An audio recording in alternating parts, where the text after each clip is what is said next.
What's up guys, Ben here bringing you another video today. Today we are going to finish our preview series talking about the remaining 5 teams that we have. Thieves, Carolina Royal Ravens, Minnesota ROKKR, the Boston Breach, and the Vegas Falcons. Most of these teams have made either significant changes after champs last year or during the offseason. And a number of these teams are really bubble teams. And so I wanted to use this preview to really make my predictions on who will be the top 8, who will be the bottom 4. We're going to dive in. We're going to start with the Carolina Royal Ravens and talk about this veteran squad and their chances for this season. It was an interesting year for the Carolina Royal Ravens last year, starting off with Clayster, Gwynn, TJ, and Fellow, and they didn't really make a roster change until after they didn't qualify for champs. And they really flirted with the cut line most of the year. And I could sum Carolina the same way I summed up Vegas 2 years ago. This is a team that wasn't really a factor all year, but probably should have made champs. And when they had opportunities to take control of their destiny throughout the year, in order to do so, the team really kind of fumbled the bag, especially during the Major 4 cycle, where they lost a bunch of critical series in Game 5 online. But to further reinforce the point, you see here this team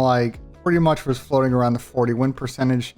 They had a couple of maps throughout the year that they were very, very solid in. Karachi Hardpoint, Sub-Base Hardpoint, that were their bread and butters.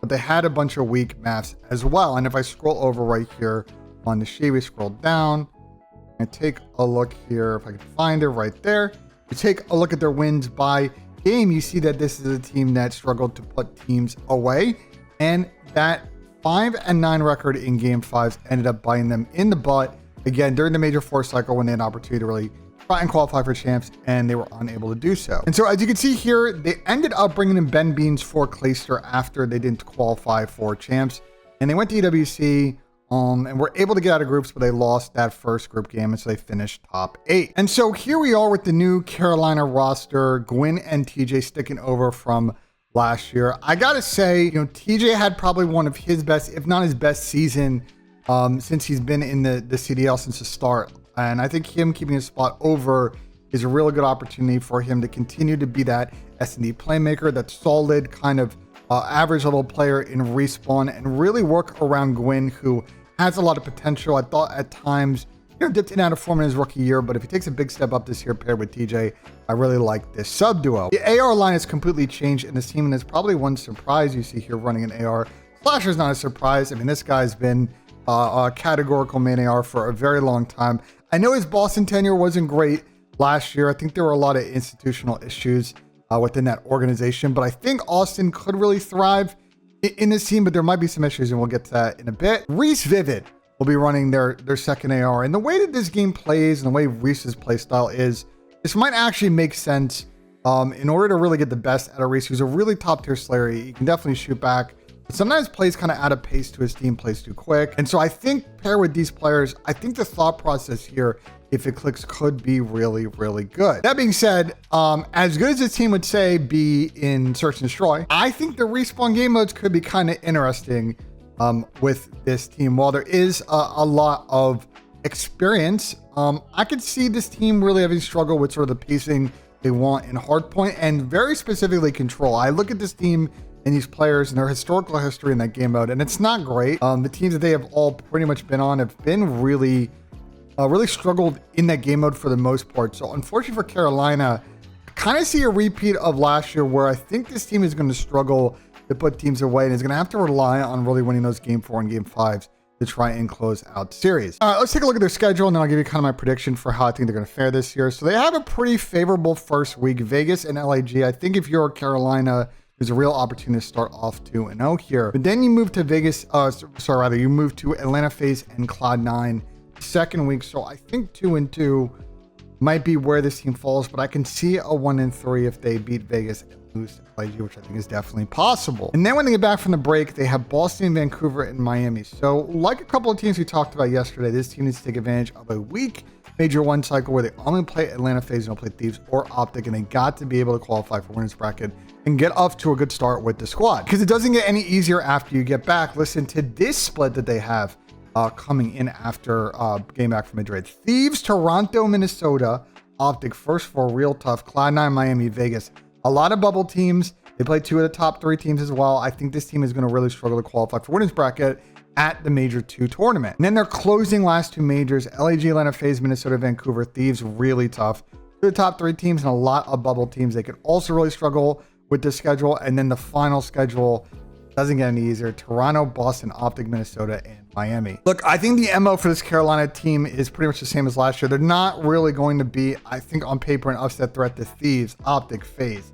And I think they are going to have to be really consistent and take care of business against teams below them and in that kind of pack of teams in the middle. Unfortunately for Carolina, I just think it's going to be the same as last year. I think they'll be in the race until the end, but this looks to me like the 9th or 10th best squad. And there are a number of better teams, unfortunately, that I think will grab those last few spots for champs. And once again, Carolina will be on the outside looking in, hanging out in Mexico during champs. That's a Cabo reference, by the way, if you didn't get it.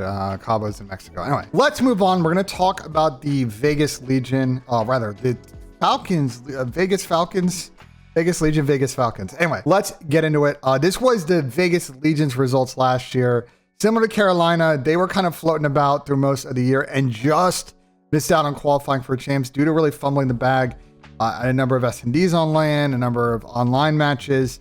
They didn't get out of groups at EWC with a completely slightly switched roster from where they ended up at champs because Johnny had to take a step back. I thought there were like some bright spots, and we'll talk about in a second, but they ended up obviously selling the spot, and now it's a completely different team in the mix. These are their stats last year. Again, I don't really think there's much really go on here because there's no continuity from the team last year. You see that they were pretty solid in hardpoint, but they really struggled in the other two game modes. All right, so this is a little bit confusing if you look at their roster for the season. I need to explain what is going on here. We have a bit of a Toronto Ultra circa 2019 situation going on here. So as you may know, Vegas Falcons is owned now by Team Falcons, and so they are fielding a all Saudi roster. So what you see here is a combination of the registered players that they have, which is their starting roster, which is King of Body, Roxas, Xnet, and Khalid. You see that they have a number of players in here, WXL, QX4B, King, Dumix, I think is his name, or is their Challenger squad, which is competing, I believe, in EU Challengers, and I might be actually coming over competing in NA, I guess we'll see. And Clay, who's actually coaching the team, is a mix of the roster. So my guess is what they're doing here is they're registering all 8 players. They're going to try and figure out by the end of the year what is the best lineup of 4 Saudi players. I've talked to a number of pros who have scrimmed this team the last couple of days just because they just got here. And the sense is that obviously it's sort of the same as EWC. Like, these guys definitely can shoot back. They should be really interesting in S&D and probably be their strongest game mode. But it's going to take them a while to really figure out how to play Respawn at the required level at the Pro League. And they may not really figure it out most of the year. And so unfortunately, this Vegas team might really struggle first 2 majors. And then maybe they figure it out by the end of the spring, but it might be too late at that point for them to qualify for champs. But they could surprise in the last couple of tournaments. And I think that's really the goal.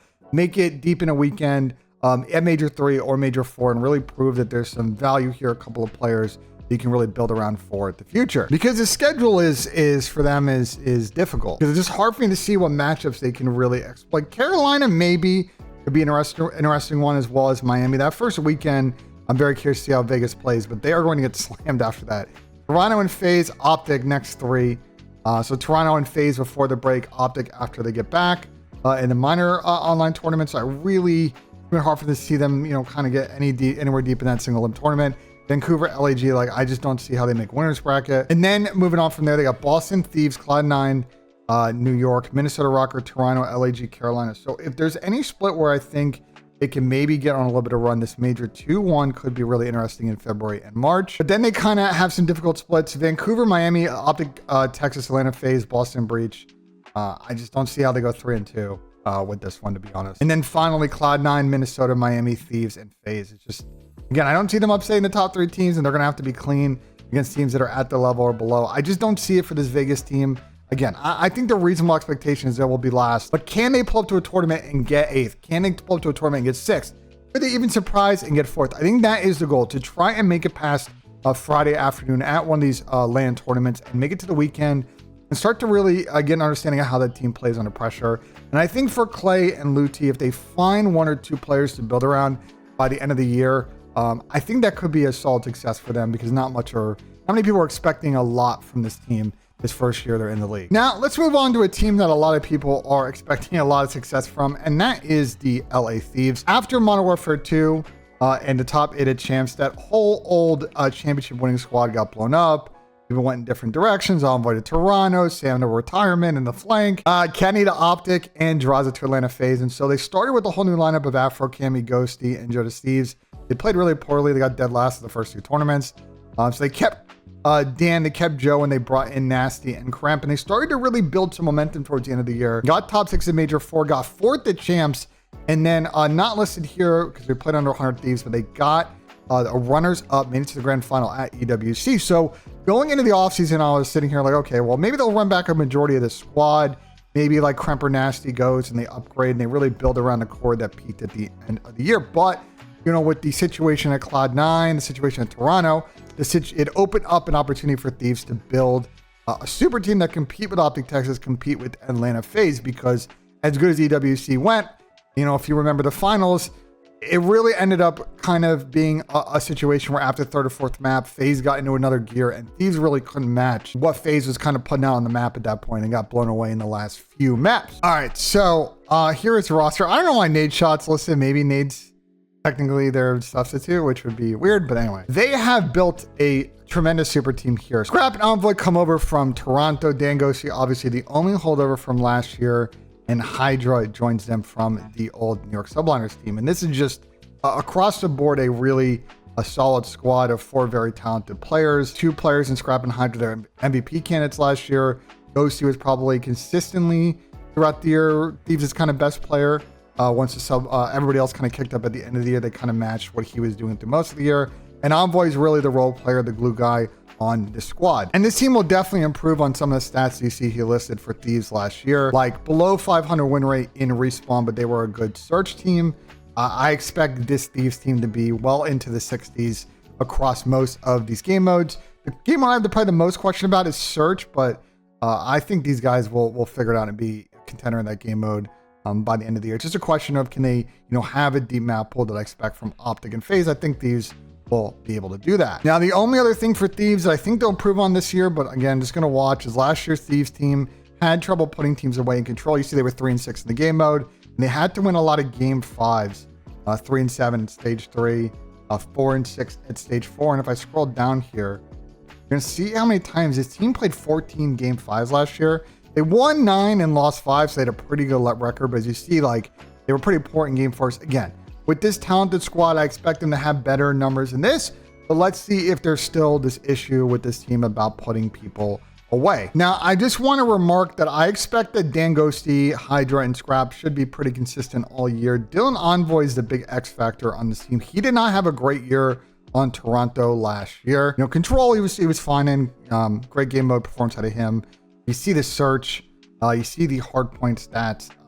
I don't think a 0.97 is all too bad. I mean, look at this team he's on now. Like, if he's dropping 0.97, 0.98, I think they're going to be fine with the way that he's going to have to play. I mean, even on Toronto, he had, a significant hill time there. The S&D numbers, I think, need to get a little bit better if they want to be an elite search team. But I would say this is one of Envoy's worst years as a pro, and hopefully he can improve on that on this Thief squad, where once again he's going to be kind of filling gaps, being the role guy and really making sure that people like Scrap and Paco can go off. All right, so let's take a look at the LA Thieves schedule, and they have a pretty interesting one this first split. Cloud9 and Atlanta FaZe first weekend, so I'm really excited for that matchup on Sunday. We'll talk a lot about that on the flank and on Scrap time and some other content I'm doing this week on what I think FaZe and Thieves probably best matchup of the weekend coming up. And then they have LAG in Minnesota the second week. So I really expect Thieves to be this 3-1 or 4-0 and getting a top seed into the Major 1 minor tournament. And then after that tournament, they go straight into a big grudge match versus Optic Texas, Miami, and Boston. So I think for Thieves is an interesting one. You're going to play the other top 3 teams and get a real feel for how you match up against them online. And you play a bunch of other teams that they should be able to clean the floor with. They don't play like Toronto, for example, who I think is probably better than most of these mid-pack teams. And obviously there's a revenge kind of game going on there with the Toronto matchup. We'll see all year with Thieves in Toronto, but overall, I think this is a pretty interesting schedule, and I think Thieves should have a top seed for Major 1. And then heading into Major 2, a pretty straightforward schedule here. Carolina, Vegas should be wins. Toronto Ultra, again, fun match. Vancouver, Boston, Optic Texas, and Minnesota ROKKR should be qualifying for winners bracket. No problem with this schedule. And then the last 2 majors, Vancouver, Cloud9, Toronto Ultra, LAG, Carolina. again, same thing, probably 4-ish wins there. And then they close out with Miami, Atlanta, FaZe, Vegas, Boston, and Cloud9. So Thieves, just like with FaZe, just like Optic, have an online schedule. It shouldn't really be an issue to them. They should be able to get top seeds for most of the majors, and they should be a top 3 seed through most of the year going into champs. It's just a question of how many events are they going to win as to whether they place 3rd, 2nd, or 1st. My prediction is that this is a team that should be able to win an event, should be able to win multiple events. I'm going to wait to see how they play across all 3 game modes. And like with Optic last year, I think there's a world where this Thieves team does not have a super strong start to the season as they try and feel out roles and kind of how the game plays once you get into matches and LAN, and it takes them a split or so to figure it out. But by the middle of the split, by the end of the year, this should be a team that I expect to be there or thereabouts Sundays at events and potentially in a champs grand final, which for a number of these players, if we take a look at their roster here, Scrap is still looking for that first ship. Dan Ghosty still looking for that first ship. Paco had a real tough showing. His whole team in champs grand final last year where they got slammed by Optic, and Dill has not won one in a couple of years. So can his team convert on a champs win? I'm going to say that they will actually make champs grand final, and we'll see what happens from there. But for a team that has made champs grand final and has champs grand final ambitions, let's talk about an org that has never really gotten close to that. In fact, I think as a CDL org, Minnesota ROKKR has been mostly disappointing in their CDL stint with only one event victory and a lot of dead last, a lot of really poor event performances. And I thought last year started off interesting with the new squad they'd put together with Accuracy, Lins, Big Wake, and Reese, but as you can see here, the minute they got it past home at Major 1, it was straight downhill. Top 8 at Major 2, dead last, final 2 events, didn't make it to champs. They played under G2 at EWC. They kept Lamar and Lins when they brought in DiamondCon and Estriel from LAG, and they lost to Vancouver, and they lost to Gentlemates, and they were out of the tournament very early. A very disappointing year for Minnesota ROKKR. And like, once again, I'm just sort of perplexed by like the decisions they made with the roster, dropping Reese Vivid. The Big Wake one kind of made sense to me, but they just continue to just make this sort of like the wrong roster decision at every turn. So they let go of basically everybody. Everybody's gone.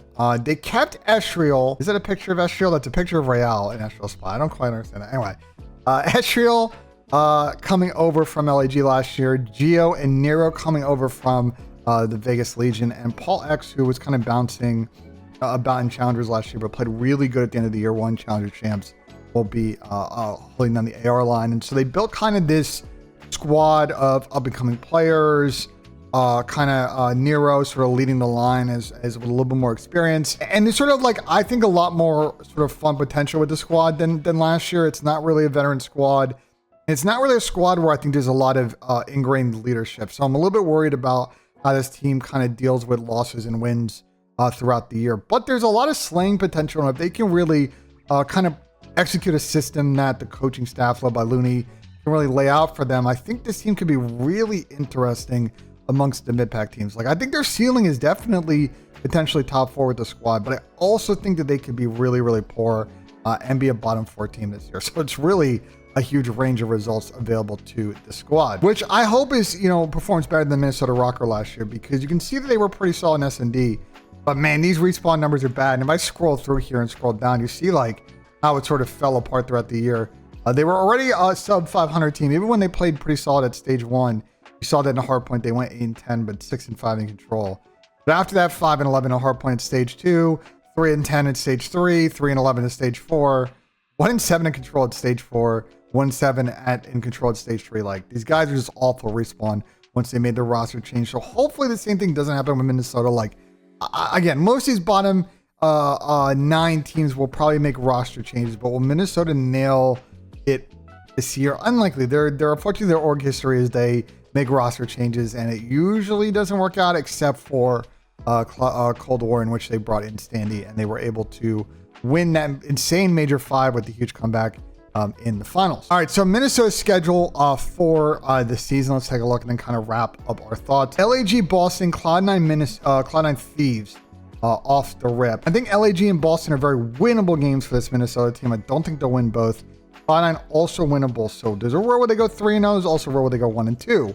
And then they got to play Thieves. So a whole range of results available for the Minnesota ROKKR. I really have no idea how they're going to play in these 4 games. Then they have the minor tournament, and then they come back, and I think this stretch of games is really, really tough. Toronto, FaZe, and Vancouver. If Minnesota does not get off to a strong start in this split, like I think they are going to be in losers bracket in this major one cycle. Like these first 4 matches are so important to them because I just don't see them beating Toronto online. I don't see them beating FaZe online, and Vancouver is going to be a hard out, I think, this first stage. All right, moving on to the major 2 cycle. They have Miami, Optic, Carolina, Vegas, FaZe, Thieves, and Vancouver. So it really doesn't get any easier during this major 2 cycle. I mean, they play the top 3 teams. They don't play Toronto, but they're going to have to be perfect against Miami, Carolina, Vegas, Vancouver to really get a result here. So it's going to be tough for them this week in the winners bracket. And then we move to the major 3 cycle. Optic, Boston, Carolina, Cloud9, and Miami is really one of their better splits, and they have to take advantage of this stage and probably go like 4-1 to really get some breathing room in the champs qualification path. And then they got Vegas, LAG, Toronto, Carolina, Vancouver. The last 2 stages for this Minnesota team needs to be where they take advantage of the schedule. It's going to be hard early. They'll probably make a roster change, but if this team can figure it out the last 2 events, play well, get some top 6s or top 4s, and land, this team should make it to champs. But I just don't know with, looking at this roster, again, I just don't know with the lack of experience here, the history of the Minnesota ROKKR org. Is this a team that's going to figure it out and be a factor and get like a 6 or 7 seed for champs, or is like a lot of the Minnesota teams we've seen recently be there or thereabouts, and then they really end up finishing 9th or 10th or 11th and they're out of it? I just don't know. This is one of the more unpredictable teams, I think, as far as their performance. And I just don't know what to expect from the squad of 4 players. And our final org that we're going to talk about is the Boston Breach, and it's really a similar thing. This is their roster from last year, and historically Boston's worst year in the CDL. Because this team was awful last year. I mean, bro, they did not win a single match during the CDL season on LAN. That's actually crazy. And there were a lot of org issues, player issues. This lineup of players just did not click and not work. And they tried a lot of different combinations, as you can see here. They pulled up to champs with Snoopy, Cam, Awakening, and Purge, which is the lineup that they are running now this season. And they were able to get out of groups, and they lost in that first match. So maybe a little bit of potential with that team. I mean, when I look at this lineup, and I think Shawnee's just listed here because he's their sub player, I have a couple of issues. One is the Purge and Snoop sub duo really lacks the firepower of some of the better squads in the mid pack, and obviously the elite SMG duos that we have. Purge is not a high stats guy. He will kind of help with leadership on this team as well as with Cam. So I think there's a good experience thing here. But Snoop is not really hit his potential in the CDL, and we're really waiting for him to come true on that. And you could say the same thing about Big Wake. Like, last time he was on Boston, he was obviously slaying, but they weren't winning. Then he went to Minnesota and they were winning, but he wasn't really slaying. And then they stopped winning and he wasn't slaying, so he got dropped. He was in challengers, and now he's back here. So, there's some chip on the shoulder opportunity here for some of these players, but I don't know, man. The AR duo could be interesting of Cam and Big Wake. But again, just a lot on Wake, a lot on Snoop to be elite slayers, because Cam and Purge at this level, when we have seen their last couple performances, they are at best below replacement to sometimes replacement, aka average level players in the CDL. I just don't know if it's going to be enough for this Boston team to win consistently with how much better some of the mid-pack teams have gotten. But I hope they do better than this Boston squad last year. 6-27 in matches, 10-37 in search. Oof. I mean, these stats is just, there's nothing you look at here that is good. It's all bad. And so hopefully this Boston team can play a little bit better, or a lot better than this. All right, schedule, and then we'll wrap up my thoughts. So they opened the season versus Optic Texas. That's a loss. Minnesota ROKKR, Miami, Vancouver, the last 3 matches before the break. Opportunities there. I think Boston, if you get 2-2, 3-1, that's a victory looking at these 4 matches. And then you come back after a minor tournament and you got Carolina, Atlanta, FaZe, LA Thieves. So they have to pretty much be perfect. I think in the 4 matches they have against the non-top 3, or go 3-1, and 3-4 might get them in a winner's bracket. But really, what does that get you? If you get 7th or 8th in the seeding, you're playing Atlanta, FaZe, Thieves, Optic in winners round 1, like, tough scenes. And then for major 2, Boston's got Vegas, LAG off the rip. So opportunity there, but then Toronto and Cloud9 are going to be tricky. So 2-2 probably best, and then you got Thieves, FaZe, and Miami. So Again, another split where they've got to take care of business against the mid-pack teams or they will not make winners bracket. And then they have Toronto, Minnesota, LAG, Cloud9, and Vegas major 3 cycles. So this one is the split where they've got to go out and run the table 5-1, 6-0, whatever you got to do to try and get into winners bracket. Like you're not going to get a better split than this where you dodge all of the top 3 teams. And then closing things out, they don't quite get that. They get Carolina and Optic, Vancouver Thieves, and LAG. Like I think that is a tough one. So major 3 is a split where they got to really take advantage. Otherwise, I think this Boston team, in my prediction, is going to be one of the teams that does not qualify for champs, because I just look at this online schedule and think it's really tough. I think the lack of consistent slaying on this team is really going to hurt them online and at LAN, and when they have to make these lose bracket runs.